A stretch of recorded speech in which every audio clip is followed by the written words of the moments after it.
Hey, what's up sa inyo mga kakwento? So, kumusta? Sa labas tayo ng kwarto. So, malamig pa rin po ngayon dito sa Japan, ha? At di ko pa rin kaya maglakad-lakad dyan sa labas at pakalamig pa rin kasi kasalukuyan nagtutuno yung ice ngayon dito sa Japan. At pagdating ng gabi talaga nagtatago pa rin ako sa kumot ko. Ngayon, nakawawi naman ako ngayon. Naka-jacket pa rin. So, nalabas-labas sa aking kwarto. Ngayon, sasagot po tayo ng mga katanungan ng ating mga viewers. Magbibigay tayo ng idea kung bakit, ha? Ito mga kakwento, ang una kong sasagutin ay galing kay Sir Alwin Paneda. Ang kanyang katanungan, kung Monday to Friday daw ba ang pasok natin dito sa Japan at sa kanilang pinirmahan na kontrata ay hanggang Sabado yung kanilang ipapasok. So kumbaga nakikita ko ay parang naka-fixed monthly salary, fixed monthly salary sila. Yung bang kahit isang beses, dalawang beses, tatlong beses ka lang pumasok sa loob ng isang linggo ay babayaran pa rin ng buo ang iyong sahod sa loob ng isang buwan. So hindi mo na kasalanan nyo kung bakit ka pumasok ng 3 beses lang sa loob ng isang linggo. At halimbawa, nag-undertime ka pa.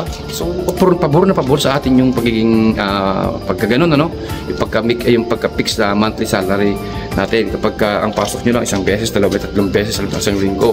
So pag mahaba-habang pahinga po yun. So wala na po kayong kasalanan doon kung bakit ganun lang yung pinasok nyo sa loob ng isang linggo.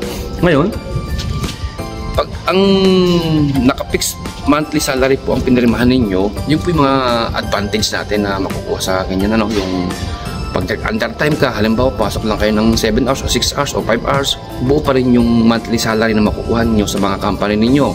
Pag pumasok kayo ng Lunes hanggang Martes lang, kahit isang linggo sana kayo papasok, buo pa rin yung monthly salary na makukuha ninyo. Yun po yung kagandahan sa naka-fix monthly salary sa mga, ewan ko ano mga pinirmahan nyo kontrata, kung ano man yung magiging trabaho nyo rito. Basta yun po yung nalalaman ko sa pagkaroon ng fixed monthly salary. Ngayon, ang disadvantage naman dyan, kapag kayo ay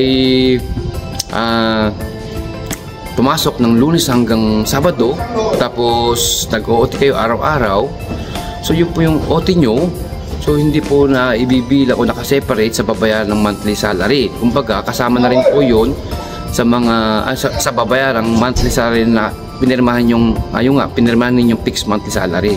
Kung halimbawa Lunes hanggang Sabado, nag-OT ka pa ng 2 hours. Tapos pagdating ng sahod ay parehas po talaga ng sinasahod nyo. Kagaya ng pag hindi nyo pagpasok ng 3 araw, pag hindi nyo pagpasok ng undertime, pagdating ng sahod, so parehas kasi nga nakapix nga po kayo kahit ilang beses kayo magtrabaho sa loob ng isang araw, ilang beses kayo pasok sa loob ng isang linggo. Pagka kayo ay nakapix monthly salary, so yun lang din po yung inyong matatanggap na sahod kada buwan. Kaya po merong pinipirman tayong kontrata na kahit pumasok kayo ng Lunes hanggang Sabado, pumasok kayo ng Lunes hanggang Miyerkules, mag-undertime kayo, so yun po yung pipirmahan pwede nyo sahodin kada buwan dito sa inyong company dito sa Japan. Kaya yun po pwede ko may paliwanag kay Sir Alwin Paneda, kung bakit Lunes hanggang Sabado kayo pinapasok o minsan Lunes hanggang Miyerkules. Kayo po siguro ay nakapirma ng fixed monthly salary. Parito, kahit daw monthly yung kanilang sahod, yun daw ang nasa contract Monday to Saturday at hindi daw per oras. O yun nga po yung mga kakwento, so naka-fixed monthly salary po si Idol Alwin Paneda. Yun po yung pwede kong maipaliwanag sa'yo, Sir Alwin. Siguro ikaw ay nakapirma ng monthly fixed salary. So yun po yung pwede kong maipaliwanag kung bakit sinasabi nilang Monday to Saturday ang inyong pinirmahan na kontrata at hindi per hour at hindi per day, at yung sasahudin mo ganun pa rin. Yung pwede kong pipalawag sa Sir Alwin Dati si Idol Leo Wong, kanyang comment, hi Lods, IT graduate ako, gusto ko sana magtrabaho sa Japan. Meron po bang related work sa IT field gaya ng IT technician? So ito mga kakwento, pagka ganito talaga ang inyong naging experience o work experience sa atin sa Pilipinas at ipapasok natin dito sa Japan, masasabi ko talaga na pero medyo mahihirapan tayo maghanap ng ganyang experience o trabaho dito sa Japan kasi talaga ang lagi nilang hinahire dito ay isa-isahin ko na lang po ang mga sa babae kadalasan na food processing, sa seawear, yung mga mananahi, sa mga laundry shop, yung mga yan, sa mga farming, yan, sa mga chicken, mga butchery chicken, mga ganyan. Pagdating sa lalaki naman, mga press machine, welder, spray painter, carpentry, o mga construction worker, yung mga ganun ba, yun ang kadalasan nilang hinahire po dito sa Japan. Pero kung ang work experience natin. Kagaya na isang nakaraang vlog natin ay sa office.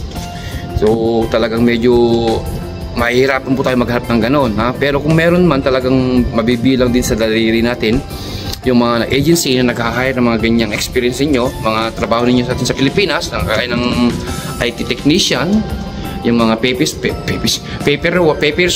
works, opisina, mga ganyan, talagang medyo mahihirapan po tayo maghanap. Pero kung ang skill nyo, kagaya ng mga nabanggit ko, ay madali po yung may apply yan dito sa Japan, ha? Pero sa'yo idol, Leo Wong, sa IT technician ka, sa field ka, talagang wala pa pong na-encounter na ganyan po ang naging trabaho dito sa Japan ng mga kapwa ko trainee visa, no? Ngayon, maganda siguro niya kung meron kang skill, yun po ang pwede mo may apply dito para mas madali ka makapunta at makapagtrabaho dito sa Japan, ha? Yun po yung pwede ko may advice sa'yo, idol, ha? At ang ating huling katanungan na sasagutin ay galing ito kay Sir Idol Chill Epic. So kung kanyang comment ay, boss, require ba talaga ang work experience para makapagtrabaho dyan sa Japan? Ito at meron ako alam sa Nihongo. Ito mga kwento, kung kayo po man ay isang SSW o trainee visa na mag-apply dito sa Japan, so kadalasan, karamihan, hindi ko lang po nilalahat, kadalasan karamihan po sa mga agency natin sa Pilipinas ay naghahanap po talaga ng mga work experience, yung mga yan, 2 years above to 2 years. Pag may 2 years na sa experience sa anumang skill, i-apply mo dito sa Japan, so pwede mo nang i-apply sa mga agency natin sa Pilipinas yan. Yan po talaga ang hinahanap ng mga agency. Bakit? Kasi syempre, iharap ka ng mga iharap ka ng mga agency or staff ng agency sa Japanese employer na apply mo kung anong skill i-apply mo dito, tapos wala kang kalam-alam, di ba? Sinong mapahiya? Yung agency din mismo. Kaya ang laging ni-require ng mga agency sa Pilipinas ay yung experience at least kahit na 2 years experience lang. So pwede ka nang i-line up o i-line up sa mga skilled workers na mag-apply dito sa Japan. Kaya hinahanap nila yung work experience.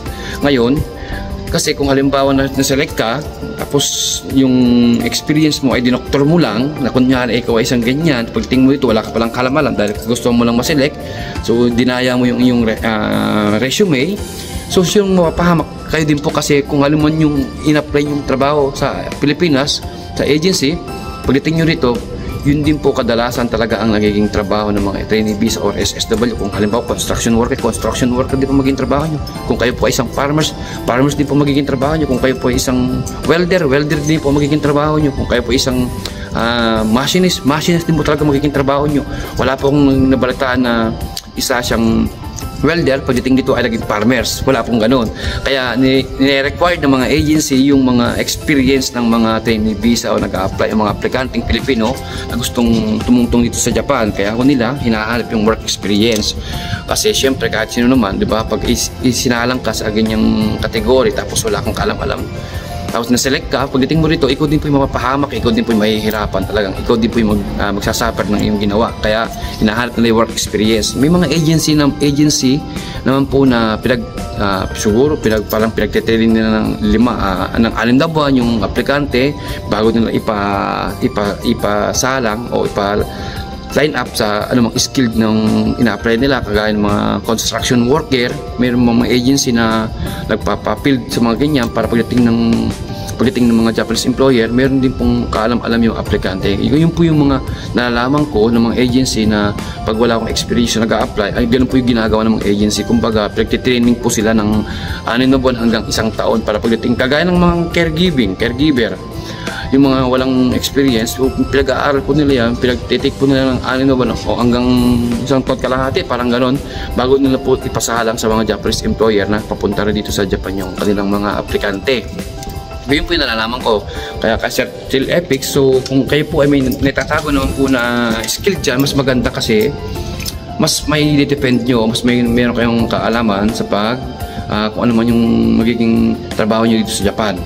O kung ako sa inyo, kung ano po yung nalalaman yung skill, pwede nyo i-apply dito sa Japan. Kung halimbawa ano mong skill tiyatago nyo dyan, kung meron kayong 2 years experience ay pwede na kayo mag-apply.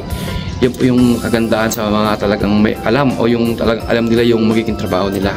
So yun po yung mga pwede kong maisagot o mabigay na idea sa mga nagtatanong sa atin. Ako pa ay tumutulong lang din sa mga kagaya ko. Nagtatanong-tanong lang din po ako noon sa mga nandito na. So yung ginagawa nila Sa akin nun ay ibinabalik ko lang din sa mga taong nangangarap na gustong makapagtrabaho dito sa Japan bilang isang trainee visa man yan or SSW man yan, na pag nagtagal kayo dito sa Japan, talagang magugustuhan ninyo, talagang mapapamahal kayo dito sa Japan, at lalo pag kayong trabaho ninyo pamahal sa inyo, lahat baka bumalik pa ulit kayo dito sa Japan. So yun naman po. So yun po yung mga pwede kong may sagot na tanong. May bigay na sagot sa tanong. Bubulol na ako. So paano? Hanggang sa muli. Salamat.